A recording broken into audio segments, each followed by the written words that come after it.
patut bersyukur kepada Tuhan oleh karena kemurahan-Nya. Pada saat ini bersama dengan Heavenly Light Ministry, kita boleh bersama-sama untuk belajar firman Tuhan melalui pelajaran sekolah Sabat. Dan pelajaran sekolah Sabat kita sepanjang 1 minggu ini berjudul dalam Mazmur bagian yang pertama. Saudara-saudara yang dikasihi Tuhan, ayat hafalannya terdapat di dalam Wahyu pasal 14 ayat yang pertama. Dan aku melihat sesungguhnya anak domba berdiri di bukit Sion, dan bersama-sama dengan dia 144.000 orang, dan di dahi mereka tertulis namanya dan nama Bapaknya. Di bagian yang pertama, pelajaran hari Sabat sore, kita temukan di sana bahwa Alkitab kita banyak memiliki lambang dan simbol-simbol. Dan di dalam kitab Mazmur kita dapat memperoleh penjelasan dari lambang maupun simbol-simbol yang banyak kita temukan baik di dalam kitab Daniel maupun di dalam kitab Wahyu. Kita tahu bahwa kitab Mazmur di sana berisi tentang hubungan antara manusia dengan Tuhan. Mulai dari kesedihan, dosa-dosa, kemudian kegembiraan, kemudian janji-janji, dan juga pengampunan serta keselamatan. Dan di dalam Wahyu pasal 14, kita tahu bahwa tugas umat-umat Tuhan yang sisa di akhir zaman ini sama seperti tugas yang diberikan oleh Tuhan kepada bangsa Israel, yaitu menyebarkan terang kepada orang-orang yang ada di sekitar mereka, membawa terang dari Tuhan, supaya orang-orang yang ada di sekitar mereka dapat melihat terang itu dan menuntun mereka untuk datang kepada sumber terang itu, menuntun mereka untuk menyembah Allah yang benar, menuntun mereka untuk menjadi pengikut Yesus sebagai Tuhan dan Juru Selamat. Dan pada akhirnya ketika Yesus datang yang kedua kali, akan banyak umat-umat Tuhan yang bergandengan tangan untuk diselamatkan masuk ke dalam kerajaan surga. Inilah tugas kita sebagai umat-umat yang sisa pada akhir zaman, membawa terang. Oleh karena itu saudara-saudara, menjadi satu pertanyaan di dalam kehidupan kita, apakah kita sudah membawa terang kepada orang-orang yang ada di sekitar kita? Apakah orang dapat melihat bahwa yang hidup di dalam kehidupan kita bukan lagi diri kita, manusia lama kita, melainkan Yesus yang hidup di dalam kita? Saudara yang dikasihi Tuhan, di dalam pelajaran berikutnya, pelajaran hari Minggu, subjudulnya adalah Imam Besar Kita. Kita tahu bahwa ketika Tuhan menyuruh Musa untuk mendirikan bait suci, gambaran sudah diberikan oleh Tuhan kepada Musa. Musa tidak boleh membangun bait suci menurut pandangannya sendiri, tetapi Musa harus membangun bait suci menurut petunjuk daripada Tuhan. Dan kita bisa baca di dalam Keluaran pasal 25 ayat 40. Di sana disebutkan, dan ingatlah bahwa engkau membuat semuanya itu menurut contoh yang telah ditunjukkan kepadamu di atas gunung itu. Saudara, Tuhan sudah memberikan contoh bait suci yang harus dibangun oleh Musa. Pembangunan bukan menurut kehendak Musa, tetapi menurut kehendak Tuhan. Mengapa? Karena semua yang ada di dalam bait suci itu adalah merupakan gambaran yang berbicara tentang Yesus. Bait suci duniawi, mulai dari imam, persembahannya, perabotannya, dan semua detail desainnya, semuanya berbicara tentang Yesus. Di dalam kitab Mazmur kita juga menemukan bagaimana umat Allah secara pribadi berhubungan dengan bait suci. Kita melihat sekilas bagaimana Daud berhubungan dengan bait suci dan pelayanannya. Dan kita melihat tanggapan hati umat Allah terhadap apa yang Mesias akan lakukan bagi mereka. Bukan hanya pola yang membantu kita melihat Yesus, kita juga dapat menambang pengalaman pribadi dari mereka yang memahami apa yang Tuhan ajarkan kepada kita melalui bait suci, dan menarik pelajaran untuk kita sendiri, untuk pengalaman kita sendiri dengan Tuhan. Saudara-saudara, ketika kita melihat bait suci, maka kita akan melihat Yesus yang hidup di dalam setiap apa yang ada di sana. Jadi semua pelajaran, kalau kita berdosa, kalau kita pada waktu itu menjadi orang Israel pada saat itu, ketika berdosa mereka harus datang untuk membawa korban. Kemudian dari kita datang membawa korban, kita sudah tahu bahwa tanpa korban, tanpa pencurahan darah, maka tidak ada keselamatan.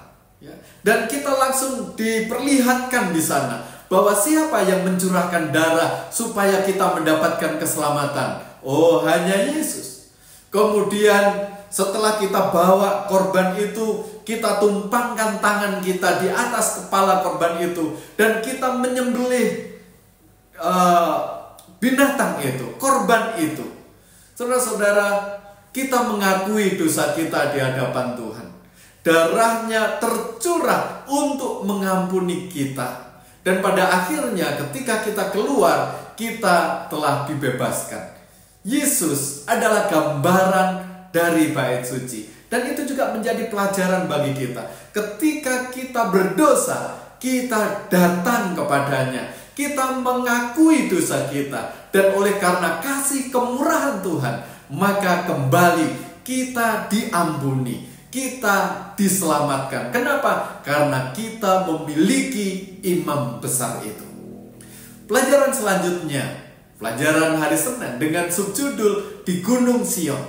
Saudara yang dikasihi Tuhan, di dalam Wahyu 14 kita menemukan umat Tuhan berdiri di Gunung Sion. Gunung Sion dianggap sebagai tempat tahta Allah atau kehadiran Tuhan di tengah-tengah umatnya.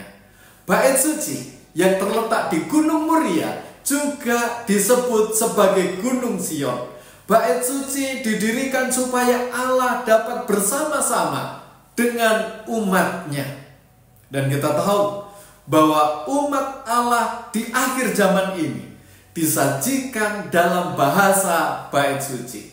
Seperti sebagian besar adegan kunci dalam kitab Wahyu, syukur kepada Anak Domba, umat Tuhan berada di bukitnya yang kudus. Tuhan menyertai bersama-sama dengan umat-umatnya. Gambaran tentang mereka yang diizinkan masuk kehadiran bait Tuhan ditemukan di dalam Mazmur Daud adalah tingkatan yang cukup tinggi untuk dipenuhi oleh orang berdosa. Anak dombalah yang memampukan kita untuk berdiri di Bukit Sion. Saudara yang dikasihi Tuhan, kita tahu bahwa kita manusia yang berdosa. Tidak ada yang dapat kita lakukan untuk menyelesaikan dosa kita. Usaha kita tidak akan dapat menyelesaikan dosa-dosa kita. Usaha kita tidak akan dapat menyelamatkan kita. Jalan satu-satunya supaya kita dapat berdiri di hadirat Tuhan adalah oleh kemurahan Anak Domba Allah itu.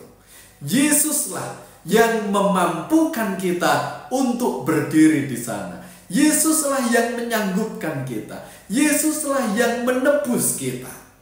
Oleh karena itu kembali, ketika kita belajar tentang bait suci, kita melihat tentang Yesus yang luar biasa. Dan kita melihat diri kita yang tidak ada apa-apanya. Ketika kita mengerti ini, jalan satu-satunya yang kita lakukan adalah bergantung kepada Tuhan. Bergantung kepada Yesus yang menyanggupkan kita. Tanpa Yesus, tanpa pengorbanan, tanpa darahnya, kita tidak dapat berbuat apa-apa. Anak domba tidak disebut di dalam kitab Mazmur, tetapi muncul dalam Wahyu pasal 14. Dan saudara, di dalam Wahyu 14 ini seolah-olah menjawab pertanyaan Daud.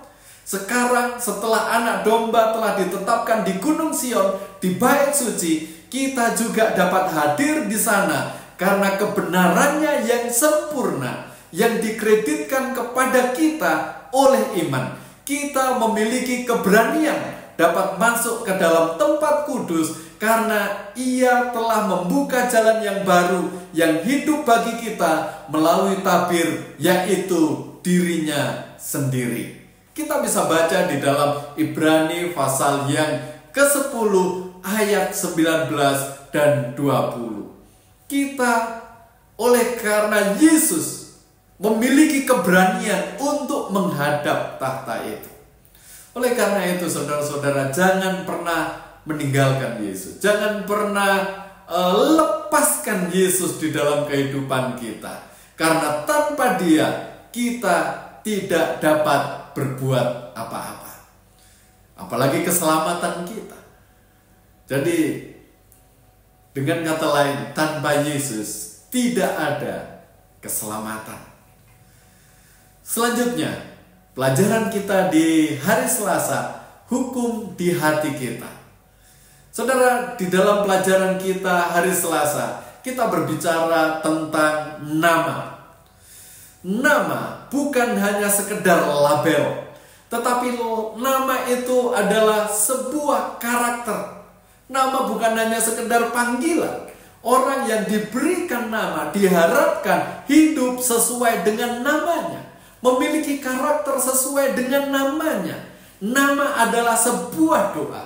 Orang-orang pada zaman dahulu, ya orang-orang tua kita, saya percaya memberi nama bukan hanya sekedar memberi nama, tetapi nama merupakan satu harapan, satu tujuan, satu doa, sehingga anak yang diberi nama itu akan bertanggung jawab atas namanya itu, hidup di dalam namanya itu, dan mencapai tujuan sesuai dengan namanya itu. Demikian juga saudara-saudara yang dikasihi Tuhan, kemuliaan Tuhan lebih dari sekedar tampilan visual. Kemuliaannya adalah karakternya, sama halnya dengan nama Tuhan. Kemuliaan Tuhan adalah karakter Tuhan. Sama dengan nama Tuhan adalah karakter Tuhan itu sendiri. Bukan hanya sekedar label, bukan hanya sekedar panggilan, tetapi itu adalah karakter. Saudara yang dikasihi Tuhan, umat sisa dengan nama Allah tertulis di dahi mereka itu bukan sekedar huruf harafiah. Itu adalah mengenai memiliki karakter Tuhan. Tuhan yang tertulis di dalam pikiran mereka, Tuhan yang tertulis di dalam hati mereka, dan sekarang di dalam kehidupan mereka. Kita mencerminkan kasih dan karakter Tuhan. Kita telah ditarik dekat dengan Tuhan, dan kita mengasihinya apa adanya, dan karena apa yang telah dilakukan Tuhan untuk kita. Kalau kita berbicara tentang hukum yang ditulis di dalam hati kita, pelajaran kemarin saudara-saudara, kita tahu bahwa kita adalah umat tebusan, kita adalah umat yang sisa, dan di dalam ayat hafalan kita bahwa kita berdiri di bukit-bukit Sion, kita di dalam dahi kita tertulis namanya, nama Tuhan dan nama Bapaknya. Dengan kata lain, karakter kita, tabiat kita adalah tabiat Tuhan kita, tabiat Yesus. Maka kita tahu bahwa aku hidup, bukan aku yang hidup, melainkan Kristus yang hidup di dalam aku.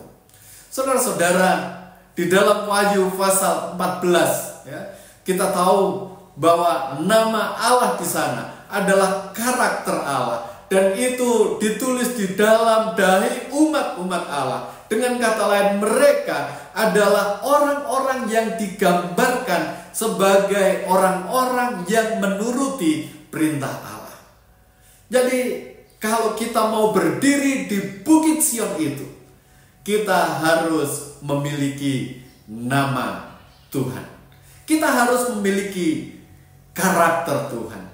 Bagaimana kita memiliki karakternya?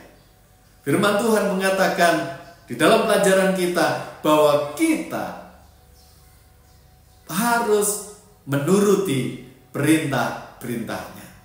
Kita menuruti perintah Tuhan bukan karena kita takut kepada Tuhan, bukan karena kita mencari keselamatan, tetapi oleh karena kita sudah diselamatkan. Saya hidup di dalam keselamatan, makanya saya sekarang melangkah untuk mengasihi Tuhan. Dan bukti kasih saya kepada Tuhan adalah menurut akan perintah-perintahnya. Maka otomatis saudara-saudara, hati kita akan termeteraikan nama Tuhan itu. Hati kita akan tertulis hukum itu.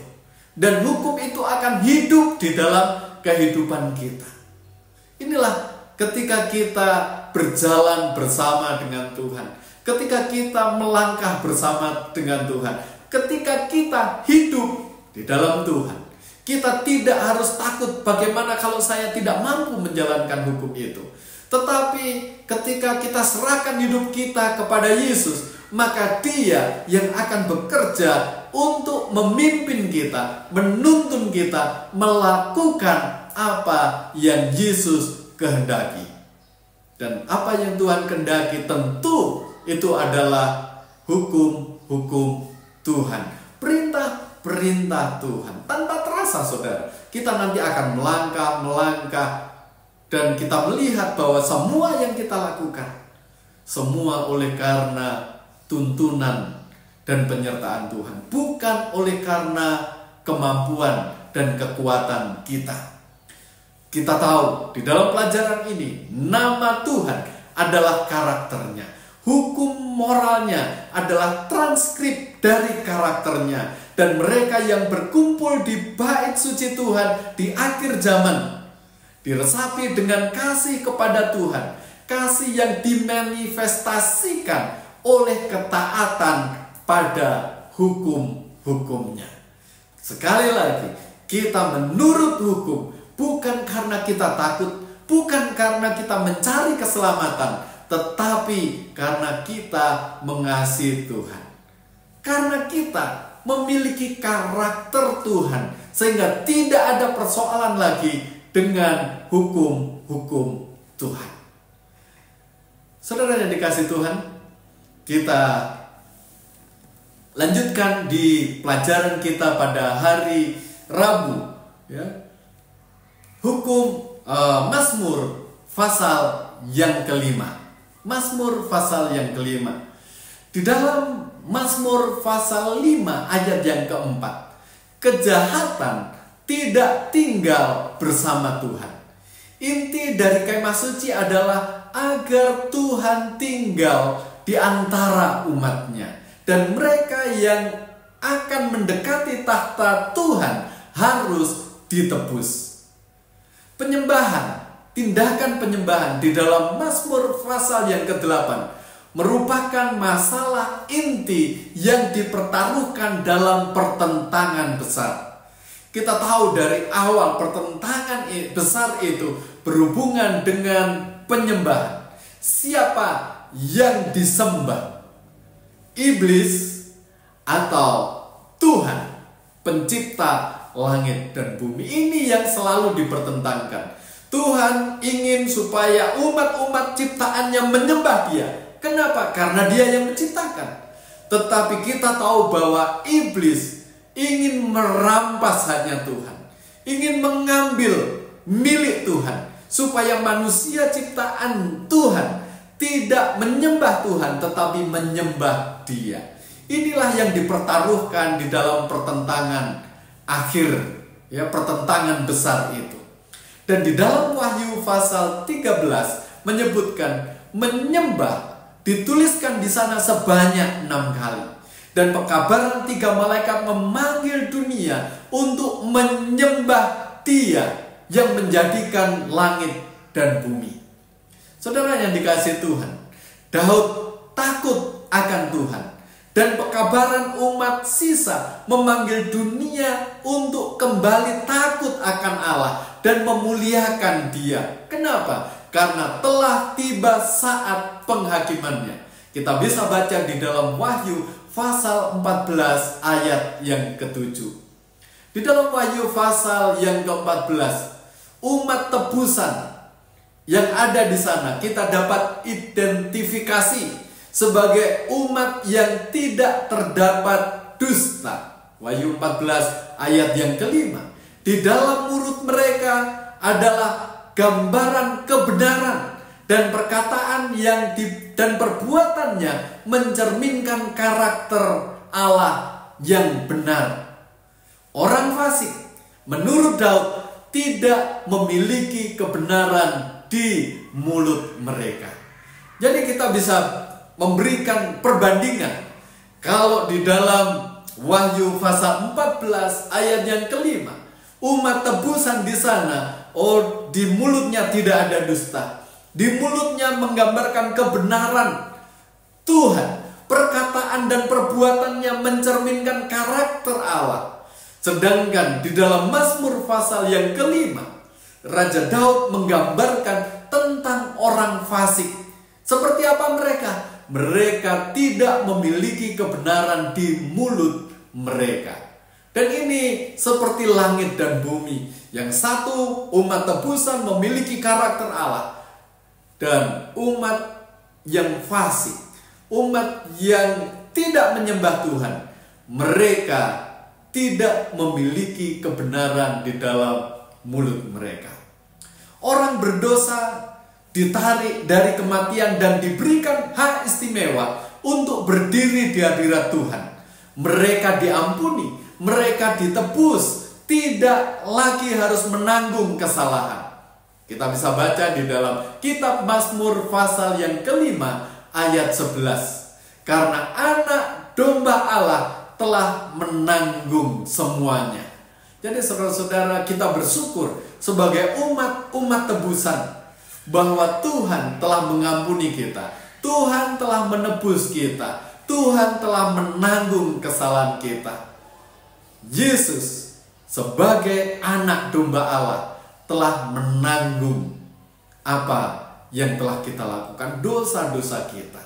Kita bersyukur dan ucapan syukur itu harusnya terpancar dari setiap langkah kehidupan kita. Kalau kita sudah diselamatkan, saudara, apa yang harus kita lakukan? Kita akan bersukacita, kita akan membagikan sukacita itu, kita akan menyatakan kepada orang-orang yang ada di sekitar kita bahwa Yesus telah mengampuni saya dan Yesus yang sama juga bisa mengampuni mereka. Jadi ketika kita sampaikan itu, tentu itu akan membawa mereka untuk mengenal Yesus.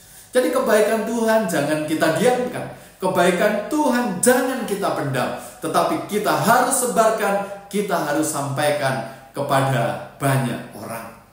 Begitu nama Tuhan tertulis di dalam hati kita, sulit kita untuk diam tentunya. Kalau Tuhan sudah menyelamatkan kita, tentu kita tidak bisa berdiam diri. Tentu kita akan menyampaikan kepada banyak orang, saya diselamatkan oleh Tuhan. Tuhan yang sama juga sanggup menyelamatkan saudara. Ikut Tuhan, pasti selamat. Terima Tuhan, pasti selamat. Itu yang harus kita sampaikan. Tetapi saudara-saudara, banyak orang sudah diselamatkan, tetapi menimbun keselamatannya, mendam keselamatannya, mendiamkan keselamatannya. Keselamatan hanya untuk dirinya. Dia tidak mau mengabarkan keselamatan itu kepada orang-orang yang ada di sekitarnya. Saudara yang dikasihi Tuhan, umat Tuhan menyampaikan suatu tawaran belas kasihan terakhir dengan suara nyaring. Wahyu 14 ayat yang ke-7. Kita harus sampaikan pekabaran kasih karunia ini. Di dalam Mazmur pasal 5 ayat yang ke-12, firman Tuhan, tetapi semua orang yang berlindung padamu akan bersukacita. Mereka akan bersorak-sorai selama-lamanya, karena engkau menaungi mereka, dan karena engkau akan bersukaria orang-orang yang mengasihi namamu. Saudara-saudara yang dikasihi Tuhan, saya percaya ketika kita mendapatkan berkat, ketika kita mendapatkan kebaikan Tuhan, apa yang kita lakukan? Kita tidak akan mendiamkan. Pasti kita akan saksikan, ya. Kita akan ceritakan. Oleh karena itu, keselamatan adalah kabar sukacita yang luar biasa, lebih daripada materi yang kita dapatkan, ya.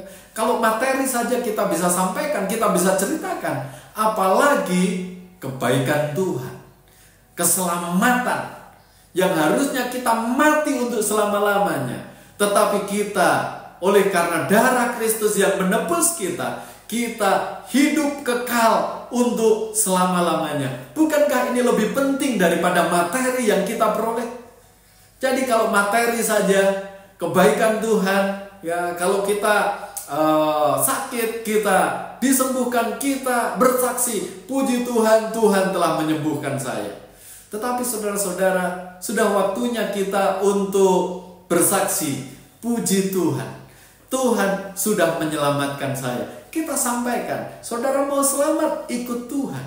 Kita harus mengabarkan kabar keselamatan ini. Seperti ya, suara nyaring di dalam Wahyu pasal 14 ayat yang ke-7. Ya, kita harus kabarkan kepada mereka. Bukankah ini juga merupakan mission statement dari gereja Masai Advent hari ke-7? Untuk memberitakan, ya, kabar keselamatan kepada semua orang, untuk mempersiapkan mereka menyongsong kedatangan Tuhan yang segera. Oleh karena itu, jangan diamkan keselamatan kita. Mari teruskan, ceritakan. Dunia akan mendengar, dan dunia pun akan dituntun untuk memiliki keselamatan itu. Saudara-saudara yang dikasihi Tuhan, di bagian yang terakhir pada hari Kamis, saudara, subjudulnya adalah mengajarkan jalanmu kepada pelanggar. Setelah Tuhan menampakkan diri kepada Yesaya dan memberitahu bahwa kesalahan Yesaya sudah dihapus, ya, kita bisa baca di dalam Yesaya pasal yang ke-6 ayat 1 sampai ayat yang ke-8. Dan pada akhirnya Tuhan katakan, siapa yang aku utus? Apa yang Yesaya katakan? Ini aku, utuslah aku. Saudara-saudara, Yesaya setelah mengalami pertemuan dengan Tuhan, setelah Tuhan nyatakan bahwa dosanya sudah dihapus, dosanya sudah diampuni, dan ketika Tuhan meminta siapa yang aku utus, maka Yesaya katakan, ini aku, utuslah aku. Pelajaran bagi kita, Tuhan telah melakukan hal yang sama kepada kita sebagaimana Tuhan telah lakukan kepada Yesaya. Tuhan telah mengampuni kita, Tuhan telah menghapus dosa kita. Dan kita tahu pada saat ini ladang sudah menguning, sedangkan pekerja sedikit. Dan Tuhan katakan kepada saudara dan saya pada saat ini, siapakah yang dapat aku utus?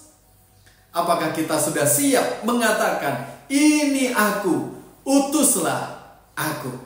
Saudara-saudara yang dikasihi Tuhan, saya percaya sebagaimana Yesaya menyadari dosanya besar. Kita sudah pelajari waktu yang lalu, dia hidup di tengah-tengah bangsa yang najis bibir. Dia juga seorang nabi yang mungkin karena lingkungannya seperti itu, maka dia pun juga tidak jauh berbeda dengan lingkungan ya di mana dia tinggal. Sehingga untuk menjadi utusan Tuhan perlu penyucian, ya. Dan pada akhirnya Tuhan lakukan itu. Di dalam kehidupan kita mungkin tidak jauh berbeda. Di dalam lingkungan kita hidup di dunia berdosa. Kita sedikit banyak kadang terpengaruh oleh dosa-dosa yang ada di sekitar kita. Dan kita tahu bahwa tidak ada manusia yang benar. Tidak ada satupun manusia yang benar di muka bumi ini. Semua orang telah berbuat dosa, termasuk saya dan saudara. Tetapi ketika kita menyadari bahwa ketika kita berjumpa dengan Tuhan, Tuhan telah menghapus dosa kita, telah mengampuni kita, telah menebus kita. Sekarang waktunya kita sama seperti Yesaya, ini aku, utuslah aku. Karena kita sudah diampuni, saudara. Ya. Ketika kita diamkan pengampunan, apa yang akan terjadi? Kita bukan akan lebih meningkat grafik kerohanian kita, tetapi sebaliknya kita akan semakin menurun. Saya ingat ketika sudah lama saya tidak berolahraga, kemudian saya mencoba untuk berolahraga mengelilingi lapangan sepak bola, karena di pinggirnya ada lapangan khusus untuk lari. Ya. Di awal hari pertama saya mencoba lari, ya 1-2 putaran, nafas saya sudah habis, saudara. Saya harus berhenti. Keringat di tubuh saya seperti orang habis mandi. Kemudian saya pulang. Besoknya seluruh kaki saya seperti terasa lelah semua. Kemudian saya tidak menyerah. Meskipun kaki saya sakit, besoknya saya kembali untuk berlari. Yang kemarin saya 2 atau 3, hari ini saya lakukan untuk yang berkeliling 4 kali. Kemudian setelah 4 kali saya kembali pulang. Saya capek, saya lelah. Dan besoknya saya usahakan untuk kembali lagi berlari. Bisa 5 kali. Di minggu pertama bisa terus meningkat, minggu kedua bisa lebih meningkat, minggu seterusnya badan saya, fisik saya mulai terus mengalami peningkatan yang baik. Dan akhirnya awalnya mungkin hanya 10 menit saya sudah lelah, bisa naik menjadi 15 menit, 30 menit, sampai 1 jam saya tidak merasa lelah lagi. Saudara yang dikasihi Tuhan, demikian juga dengan kerohanian kita. Ketika kita menyadari bahwa Tuhan sudah mengampuni kita dan kita diam saja, maka kerohanian kita bukan semakin kuat, tetapi akan semakin melemah. Tetapi ketika kita menyadari kita sudah diampuni, kita percaya Tuhan mengampuni kita, kita mengabarkan kepada orang-orang yang ada di sekitar kita tentang kebaikan Tuhan, tentang pengampunan Tuhan, dan juga apa yang Tuhan telah lakukan kepada kita juga bisa terjadi kepada mereka, maka kerohanian kita akan menjadi semakin bertumbuh dan semakin kuat, semakin dipersiapkan di dalam menyongsong kedatangan Tuhan yang tidak lama lagi. Saudara yang dikasihi Tuhan, dipanggil kehadiran Tuhan, pada akhirnya kita akan dikirim untuk keluar. Ketika kita sudah dipanggil, bukan disuruh untuk diam, tetapi dipanggil untuk disuruh keluar, untuk memberitakan kabar keselamatan. Tuhan menugaskan umat tebusan untuk menjadi suara utamanya bagi dunia. Kita bisa baca di dalam Wahyu pasal 18 ayat yang pertama. Itu memberitahu kita bahwa panggilan terakhir terhadap planet yang jatuh akan menerangi seluruh dunia. Siapa yang dipanggil? Saudara dan saya.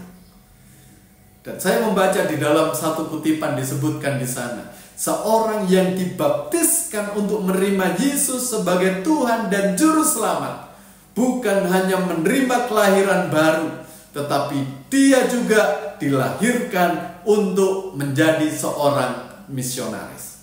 Jadi pertanyaan untuk kita, ketika kita sudah menerima Yesus, sudah dilahirkan baru, apakah kita menyadari bahwa kita juga dilahirkan sebagai seorang misionaris? Kalau belum, waktunya sekarang. Ya, kita bersyukur bersama dengan Heavenly Light Ministry.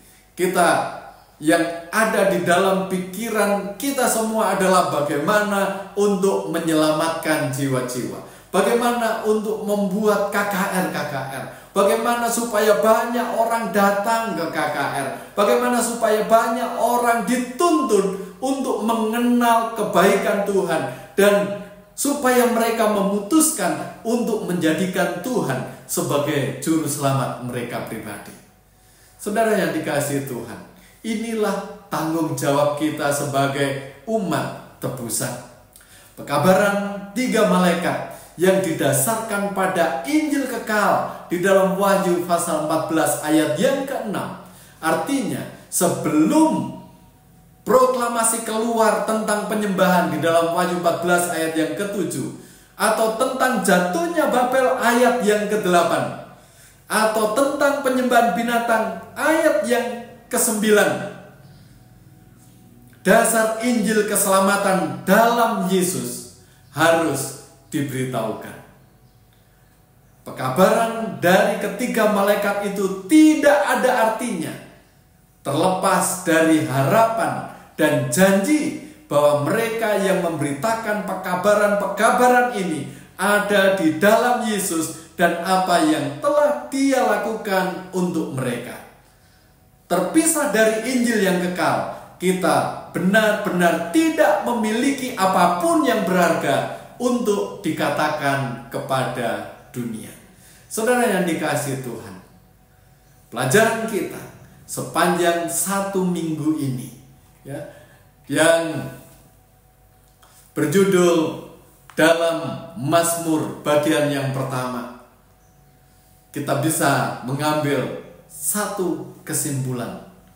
Yang pertama, saudara, bahwa Tuhan ingin selalu hadir bersama dengan umat-umatnya. Di dalam perjanjian lama melalui bait suci, di dalam kehidupan kita melalui hati kita yang sudah diubahkan. Hati kita adalah tahta hadirat Tuhan. Hati kita adalah tempat di mana hukum itu dituliskan. Dan hati kita adalah karakter Tuhan dimatrikan, ditanamkan supaya bertumbuh dan berkembang. Dan apa yang kita lakukan ketika kita sudah memantulkan tabiat Kristus, maka kita akan melihat orang-orang yang ada di sekitar mereka dan menuntun mereka untuk datang kepada Tuhan, untuk menjadikan Yesus sebagai Tuhan dan Juru Selamat mereka pribadi. Dan pada akhirnya, ketika Yesus datang yang kedua kali, kita semua boleh bergandengan tangan menyongsong Yesus di awan-awan, dan kita akan hidup kekal untuk selama-lamanya. Kiranya Tuhan memberkati kita. Saya bawa di dalam nama Yesus. Amin.